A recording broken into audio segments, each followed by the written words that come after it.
지난 17일 공개된 넷플릭스의 한국 오리지널 시리즈 오징어 게임이 역대급 흥행 돌풍을 일으키며 K 컨텐츠의 역사를 새롭게 쓰고 있습니다. 이 작품은 공개된 직후 미국과 멕시코, 홍콩을 포함한 22개국의 넷플릭스에서 1위에 올랐고 프랑스, 영국, 일본 등에서는 2위에 올랐습니다. 한국 내에서도 시청자들을 상대로 다양한 반응을 얻어내는 것에 성공하며 추석 연휴 내내 가장 뜨거운 감자로 떠오른 흥행작이 됐습니다. 특히 주목할 점은 미국 넷플릭스 시청 순위 1위를 기록했다는 점인데요. 한국 드라마로는 최초입니다. 컨텐츠 시장의 중심인 미국에서 선두를 차지함으로써 이른 시일 안에 세계 1위에 오를 것이란 기대가 높아지고 있습니다.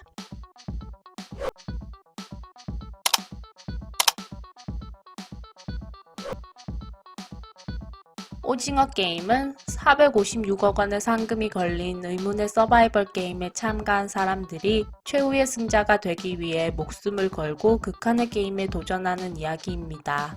9부작으로 만들어진 오징어 게임에는 제작비 200억 원이 투입됐다고 하는데요. 이정재, 박혜수, 정호연 등 화려한 라인업, 감각적이고 거대한 세트로 방영 전부터 화제가 되기도 했었죠. 연출은 남한산성, 수상한 그녀, 도가니 등 장르를 불문하고 흥행작을 탄생시킨 황동혁 감독이 맡았습니다. 이번 성과에서 가장 주목할 점은 미국 시장에서의 기록입니다. 앞서 넷플릭스의 한국 오리지널 컨텐츠 킹덤, 스위트홈 등이 잇따라 세계적으로 흥행했지만 미국에선 1위를 차지하지 못했습니다. 지난해 공개된 스위트홈이 미국 드라마 부분에서 3위에 올랐던 게 최고 기록입니다. 2~3시간 분량의 영화가 아니라 이야기 흐름이 긴 드라마로 세계 시장을 석권한 것도 눈여겨볼 점입니다. 그동안 승리호와 살아있다가 전세계 넷플릭스 영화 부분 1위, 킹덤 마신전이 2위를 차지했지만 드라마로는 정상에 오르지 못했죠. 이런 가운데 오징어 게임은 피피 서바이벌 게임의 현대인의 자아상을 고스란히 담아내 해외 시청자들의 마음을 사로잡았다는 평가입니다. 미국 경제지 포브스도 오징어 게임을 집중 조명하며 포브스가 선정한 꼭 봐야 할 넷플릭스 드라마로 불리고 있습니다. 포브스는 오징어 게임이 가진 독특한 스토리의 힘을 강조하기도 했는데요. 기이하고 폭력적이지만 뛰어난 연기와 기억에 남을 만한 캐릭터, 창의적인 설정으로 가득한 작품이라고 소개했죠. 오징어 게임은 미국 비평 사이트 로튼 토마토에서도 전문가들이 작품의 참신함을 평가하는 신선도 지수에서 최고 점수인 신선도 100%를 기록하는 등 좋은 평가가 이어지고 있습니다. 심지어 넷플릭스가 정식으로 서비스되지 않는 중국에서도 높은 관심을 받고 있는데요.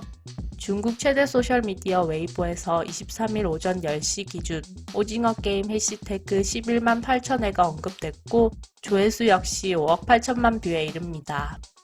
오징어 게임의 흥행 비결은 K 컨텐츠만의 영리한 전략에서 찾을 수 있습니다.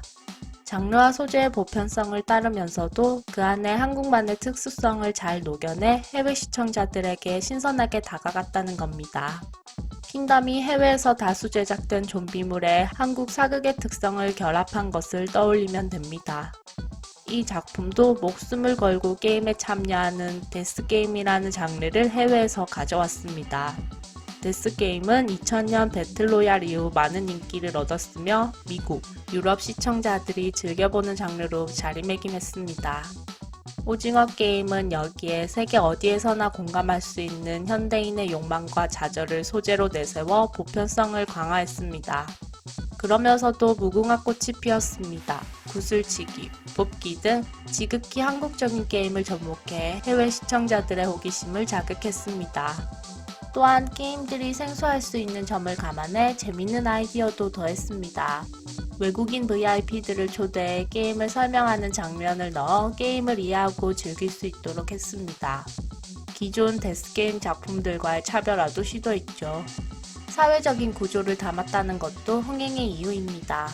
특정 국가의 특수한 상황이 아닌 세계 사회에서 볼 수 있는 경제적 구조와 자본주의 사회의 비극 등을 담으며 국가를 막론하고 공감하고 몰입할 만한 작품이 됐습니다. 지나치게 자극적이라는 비판도 있지만 이런 장르는 일본을 제외하곤 찾아보기 어려워 세계 시청자들 사이에서는 신선하다는 평을 받고 있습니다.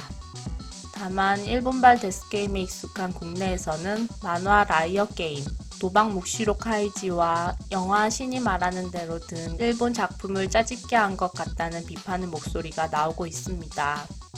이와 더불어 MBC 예능 프로그램 무한도전 속의 게임 방식을 연상하게 한다는 지적까지 이어져 시선을 모았습니다. 이 상황에서도 오징어 게임은 보는 이들의 뜨거운 감자로 떠오르며 완벽한 흥행 열차를 탄 상태라고 하는데요. 이병헌은 자신의 SNS를 통해 오징어 게임 로고가 그려진 게임기 모양 상자와 티셔츠 등 오징어 게임 굿즈 사진을 공개했습니다.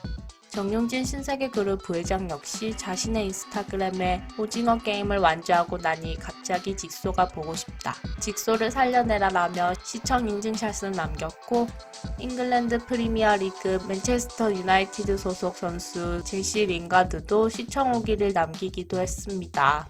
허경영 국가혁명당의 명예대표도 게임의 룰은 간단합니다. 허경영 득표율 50% 이상 당선 시 18세 이상 모든 국민에게 1억 원, 매월 150만 원 지급이라는 공약을 남겨 화제를 모으기도 했습니다. 이러한 흥행 돌풍 속에 자연스럽게 시즌2에 대한 관심도 이어지고 있는데요. 오징어 게임이 더 넓은 흥행의 날개를 펼 수 있을지 기대가 되네요.